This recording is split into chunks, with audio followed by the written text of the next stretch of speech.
అపోస్తలుడైన పౌలు కొరింథీలకు రాసిన మొదటి పత్రిక 4వ అధ్యాయము. ఈలాగున క్రీస్తు సేవకులమనియు దేవుని మర్మముల విషయములో గృహ నిర్వాహకులమనియు ప్రతి మనుష్యుడు మమ్మును భావింపవలెను. మరియు గృహ నిర్వాహకులలో ప్రతివాడును నమ్మకమైన వాడై ఉండుట అవశ్యము. మీ చేతనైనను ఏ మనుష్యుని చేతనైనను నేను విమర్శింపబడుట నాకు మిక్కిలి అల్పమైన సంగతి. నన్ను నేనే విమర్శించుకొనను. నా యందు నాకు ఏ దోషమును కానరాదు. అయినను ఇందువలన నీతిమంతుడనుగా ఎంచబడను. నన్ను విమర్శించువాడు ప్రభువే.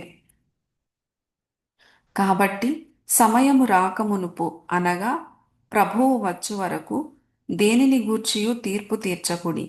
ఆయన అంధకారమందలి రహస్యములను వెలుగులోనికి తెచ్చి హృదయములలోని ఆలోచనలను బయలుపరచునప్పుడు ప్రతివానికిని తగిన మెప్పు దేవుని వలన కలుగును. సహోదరులారా, మీరు మమ్మును చూచి లేఖనముల యందు వ్రాసియున్న సంగతులను అతిక్రమింపకూడదని నేర్చుకొని మీరొకని పక్షమున మరియొకని మీద ఉప్పొంగకుండునట్లు ఈ మాటలు మీ నిమిత్తమై నా మీదను అపొల్లో మీదను పెట్టుకొని సాదృశ్య రూపముగా చెప్పియున్నాను.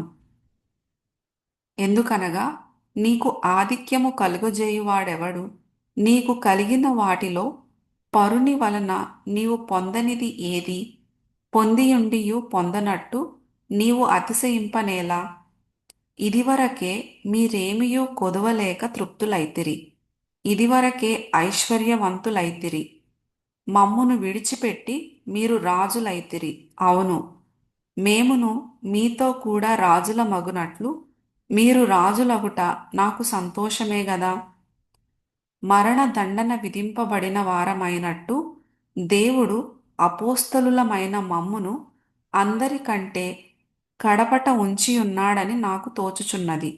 మేము లోకమునకును దేవదూతలకును మనుష్యులకును వేడుకగా నున్నాము. మేము క్రీస్తు నిమిత్తము వెర్రివారము, మీరు క్రీస్తునందు బుద్ధిమంతులు. మేము బలహీనులము, మీరు బలవంతులు. మీరు ఘనులు, మేము ఘనహీనులము. ఈ గడియ వరకు ఆకలి దప్పులు గలవారము, దిగంబరులము, పిడిగుద్దులు తినుచున్నాము, నిలువరమైన నివాసము లేకయున్నాము.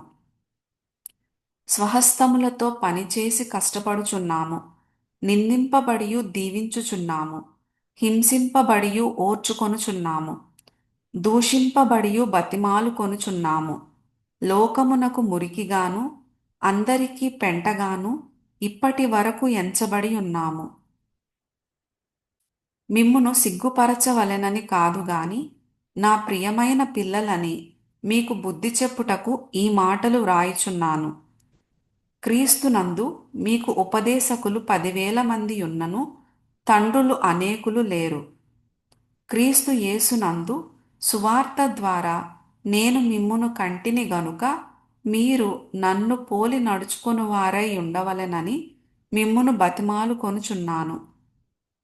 ఇందు నిమిత్తము ప్రభువునందు నాకు ప్రియుడును నమ్మకమైన నా కుమారుడునగు తిమోతిని మీ యొద్దకు పంపియున్నాను.